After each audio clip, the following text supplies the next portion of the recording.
आइए आज हम आपके लिए अपने ज्ञान गंगा गागर में सागर चैनल के माध्यम से समास पढ़ाएंगे। समास कितने प्रकार के होते हैं, कितने भेद हैं इनके, या हम इनको प्रकार कहें या भेद कहें, बात एक ही है। आइए समास क्या है पहले हम इसको समझ लेते हैं अच्छे से, फिर उसके बाद में वन बाई वन हम हर एक समास का एक्सप्लेन करते हुए चलेंगे अपनी इस वीडियो के माध्यम से। मैं राधा रमन आपके लिए समास के विषय में समझाऊंगी, अच्छे से पढ़ाऊंगी, व्याख्यान करूंगी और आपसे उम्मीद है कि आप धैर्यपूर्वक ध्यानपूर्वक हो करके मेरी इस वीडियो को सुनेंगे। अगर आपने एक बार ध्यान से वीडियो को सुन लिया, समझ लिया, तो शायद ही कभी आपके लिए अदर कोई वीडियो देखनी पढ़े। इसलिए तटस्थ होकर के बैठ जाइए, एकदम क्लास वाली फीलिंग लीजिए मेरी इस वीडियो के माध्यम से। चलिए समझते हैं समास क्या है। ठीक है, बढ़ते हैं अपने टॉपिक की तरफ। टॉपिक है हमारा आज समास। समास का शाब्दिक अर्थ संक्षिप्त या संक्षेप होता है। अगर क्वेश्चन बन जाता है कि समास को क्या कहते हैं, संक्षिप्त या शाब्दिक, दोनों में से कुछ एक ही लिखा हुआ होगा, एक ही होगा लेक्चर, या शाब्दिक या संक्षिप्त। तो आप वहाँ पे बता देंगे कि समास का शाब्दिक अर्थ संक्षिप्त या संक्षेप होता है। ठीक है, अगर पूछा जाए तब क्वेश्चन बन सकता है। और क्या कहते हैं, देखिए समास का तात्पर्य है संक्षिप्तीकरण। समास का तात्पर्य क्या है, यानी कि दो या दो से अधिक शब्दों का मेल, आपस में मेल क्या होता है, समास होता है। यानी कि दो या दो से अधिक शब्दों को जोड़ दिया जाता है आपस में और उनका एक साथ एक शब्द में उच्चारण किया जाता है, उसको हम समास कहते हैं। अगर पूछ लेते हैं, क्वेश्चन बनता है कि समास के संक्षिप्तीकरण किस तरीक़ा से होता है, कितने शब्दों से होंगे, तो आप वहाँ पे बता देंगे दो या दो से अधिक, यानी कि किसी लॉन्ग चीज़ को शॉर्ट कर देना, यानी कि बड़ी चीज़ को छोटा कर देना। एक प्रकार से हम ये भी कह सकते हैं, ऐसा नहीं कि काट के छोटा कर दिए, दो शब्दों को आपस में मिलाकर रख दिया और उनका बीच का शब्द लुप्त कर दिया जाता है, लोप कर दिया जाता है, जिसका लुप्त हो जाता है, तो उसको हम समास कहते हैं, समास के संक्षिप्तीकरण कहते हैं।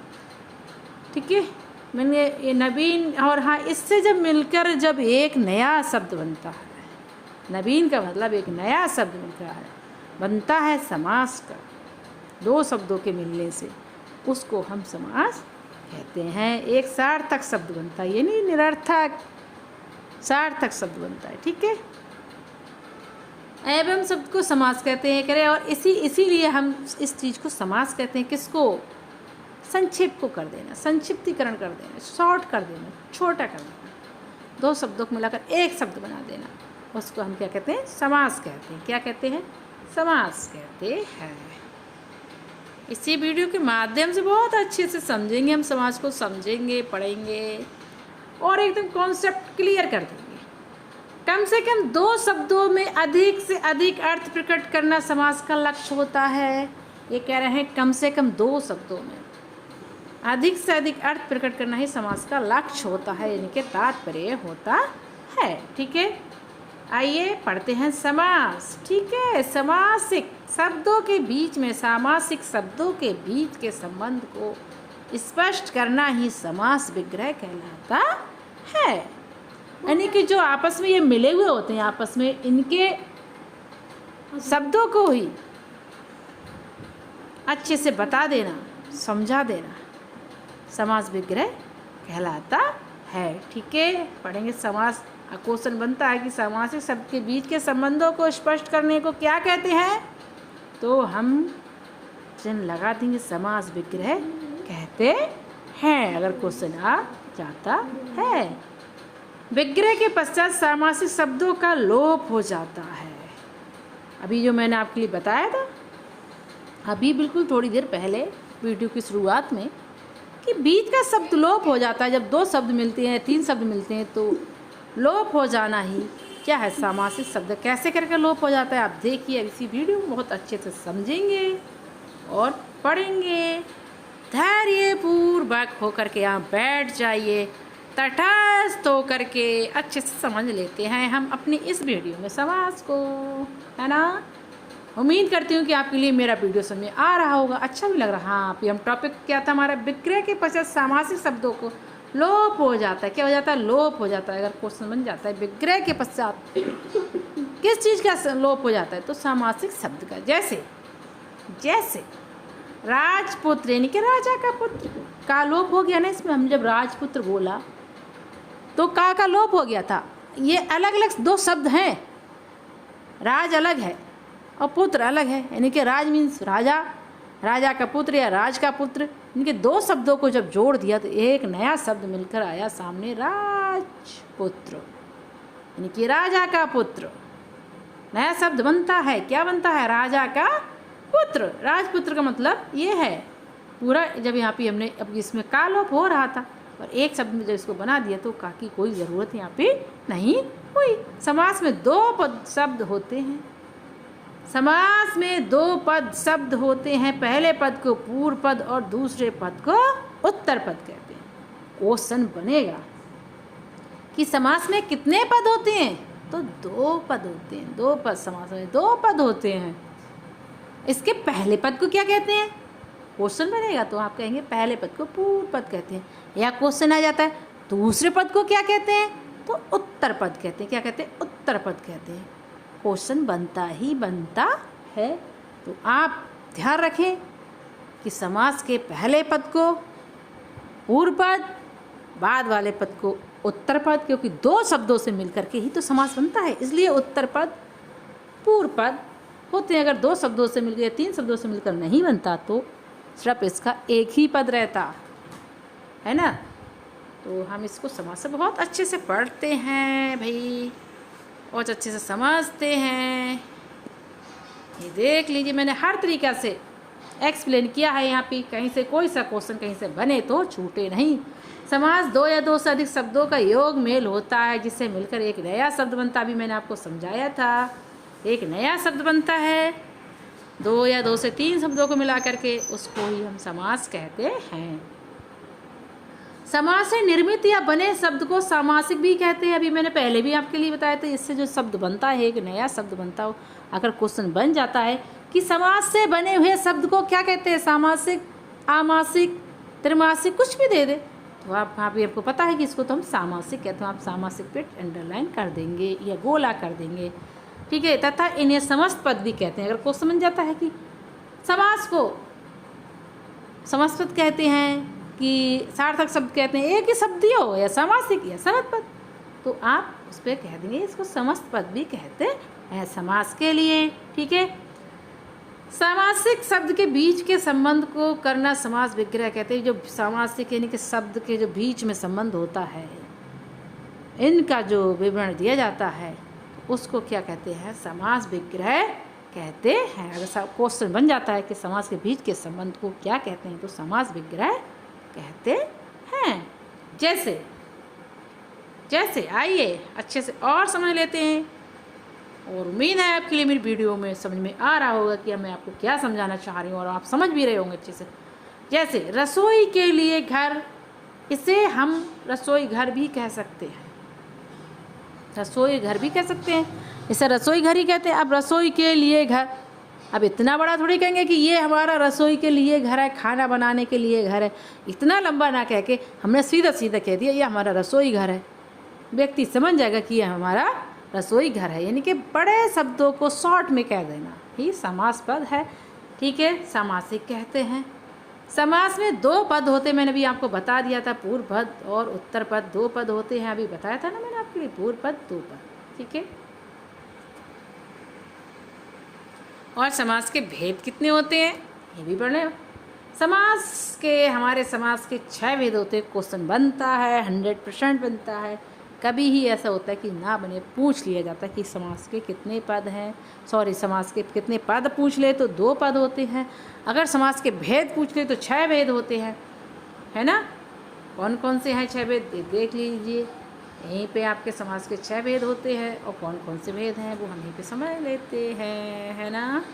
ये देखिए, अब भी बहुत समास, सॉरी ये हिल गई सीट, हाँ, ये है हमारा अव्ययी समास, तत्पुरुष समास, कर्मधारय समास, बहुब्रीहि समास, द्वंद्व समास और हमारा द्विगु समास। अब क्या आ जाएगा? द्विगु समास, द्विगु समास, सॉरी, ये हो गया हमारा द्विगु समास। ये हमारा द्विगु समास हो गया। तो हमारे टोटल 6 हो गए और हम इन समासों में क्या करेंगे,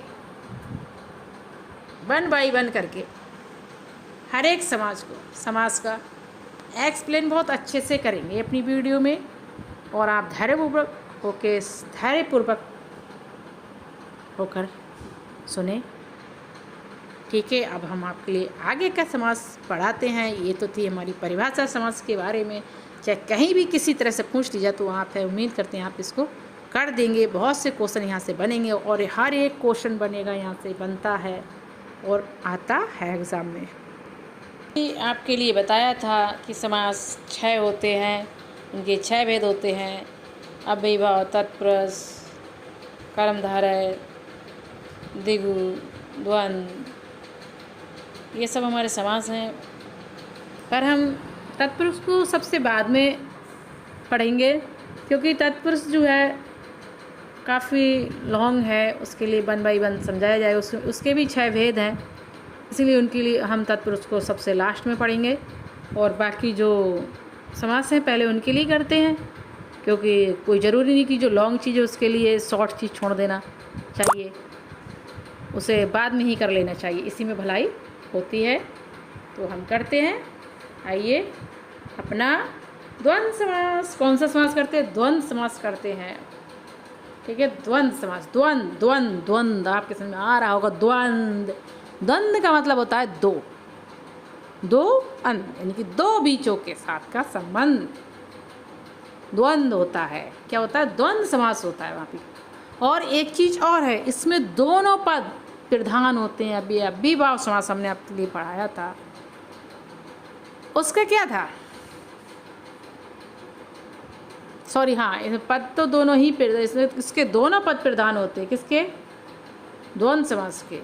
अगर क्वेश्चन बनता है कि द्वंद्व समास के कौन सा पद प्रधान होता है, पूर्व पद, उत्तर पद या दोनों पद, क्वेश्चन इस तरह से आएगा, तो आपको वहाँ पे करना है दोनों पद प्रधान होते हैं। कितने पद होते हैं? दोनों पद प्रधान होते हैं। इसमें भी पद तो दोनों ही होते हैं, पद तो दो ही होते हैं, पूर्व पद, उत्तर पद, पर दोनों पद प्रधान होते हैं, कोई एक पद प्रधान नहीं होता है। कौन से समास में? द्वंद्व समास में क्वेश्चन बन जाता है ऐसा कौन सा समास है जिसमें दोनों पद प्रधान होते हैं?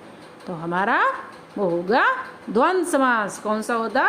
द्वंद्व समास तो होगा, इसमें दोनों पद प्रधान होते हैं। द्वंद्व समास में कौन सा समास में? द्वंद्व समास में दोनों पद प्रधान होते हैं, यानी कि अर्थात दोनों का स्वतंत्र अस्तित्व हो। यानी कि कहने मतलब है कि घर में जितने व्यक्ति हैं सबकी अपनी मर्जी चल रही है, अपनी मर्जी से जी रहे हैं, तो वो कैसे हो गए? द्वंद्व हो गए, यानी कि द्वंद्व हो गए, यानी कि स्वतंत्र हो गए। यानी कि पर यहाँ पे मर्जी सबकी नहीं है, यहाँ पे 2 या 3 शब्दों से जो मिलकर शब्द बने हैं उनकी मर्जी चल रही है, ना कि मेंबरों की चल रही है, इंसानों की चल रही है, समाज की चल रही है, ठीक है।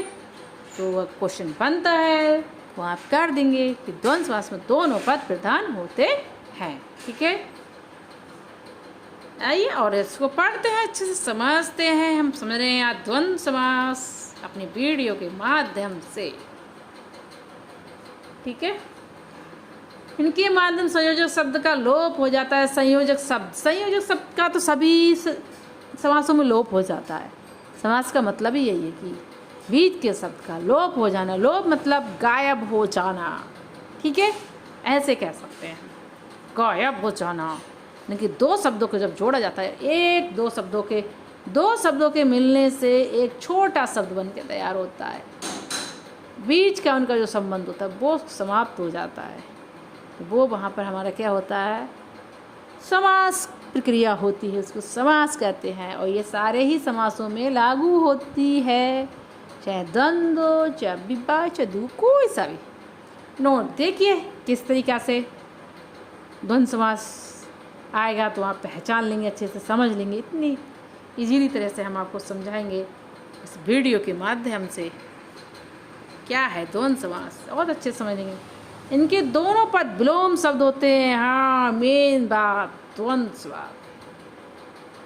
विलोम शब्द होते हैं आपस में, अब भी बहु समास में भी मिल रहे थे जोड़े से, पर वहाँ भी सेम वर्ड्स आ रहे थे, जैसे कृष्णा कृष्णा, राधे राधे। पर यहाँ पे ऐसा नहीं होगा, यहाँ पे विलोम शब्द होगा। एक ट्रिक आप याद रखें, क्वेश्चन अगर बहुत अच्छे से याद रखें, अगर वहाँ पे विलोम शब्द कहीं आ रहा है, दोनों शब्द आमने सामने विलोम है, तो वहाँ पर हमारा समास कौन सा होगा? द्वंद्व समास होगा। इस ट्रिक को आप याद रखें, अगर दोनों शब्द आमने सामने कैसे हो रहे हैं, विलोम शब्द आ रहे हैं, तो वहाँ पर हमारा द्वंद्व समास होगा, ना कि आप अव्ययभाव समास में ना लगा दें, क्योंकि वहाँ भी आमने सामने होते हैं सब, पर वो विलोम नहीं होते, वो एक जैसे ही होते हैं। ऐसे रातों रात, हाथों हाथ, ये क्या है जी? अव्ययभाव है। पर यहाँ पे ऐसा नहीं, यहाँ पे द्वंद्व समास होगा, जैसे रात और दिन, माता पिता, भाई बहन, इनके विलोम शब्द आ रहे हैं। लड़का लड़का नहीं आया, बहन बहन नहीं आई, भाई भाई नहीं आया, यहाँ पे उल्टा आ रहा है, यानी कि जहाँ पे विलोम शब्द होगा वहाँ पे हमारा कौन सा समास होगा? द्वंद्व समास होगा। जैसे देखिए, माता पिता, माता और पिता हो गया, दो ही हैं। राम कृष्ण, राम और कृष्ण, राम राम नहीं आया, अलग अलग आया। भाई बहन, देखिए इसी में आ गया, भाई बहन, भाई बहन, भाई और बहन, ठीक है। पाप पुण्य, पाप और पुण्य, सुख दुख, सुख और दुख। ज़्यादातर एक चीज़ और भी है, हमारे द्वंद्व समास में और का प्रयोग होता ही होता है, और भी जहाँ पे आ रहा है, जैसे और राधा कृष्णा, राधा और कृष्ण, सीताराम, सीता और राम, कनक कुश, कनक और कुश, और आ रहा है यहाँ पे, और का भी यहाँ पे संबंध बीच में जुड़ा हुआ होता है, जो लुप्त होता है। और हमारा जब दो शब्दों से जुड़ा हुआ होता है हमारा समास, तो वहाँ पे और लुप्त हो चुका होता है। पर जब हम इसको अलग अलग करते हैं, विग्रह करते हैं, समास का अलग, विग्रह का मतलब क्या है? अलग अलग कर देना, तो वहाँ पे हमारा और निकल के आ जाता है। देखिए जैसे पाप पुण्य हमने एक साथ बोला, अब पाप और पुण्य अलग अलग लिखा, हो गया। ये हमारा क्या है? द्वंद्व समास है। उम्मीद करते हैं कि आपके लिए द्वंद्व समास बहुत अच्छे से समझ में आया होगा, और कहीं भी कुछ आ जाए तो आप पहचान लेंगे बहुत आसानी से कि हमारा द्वंद्व समास कौन सा है और कैसा है। इसी के साथ मैं अपने इस द्वंद्व समास के लिए समाप्त करती हूँ इस वीडियो के लिए। अगर आपको मेरी वीडियो अच्छी लगती तो आप मेरे चैनल को लाइक, सब्सक्राइब, शेयर ज़रूर करें। धन्यवाद।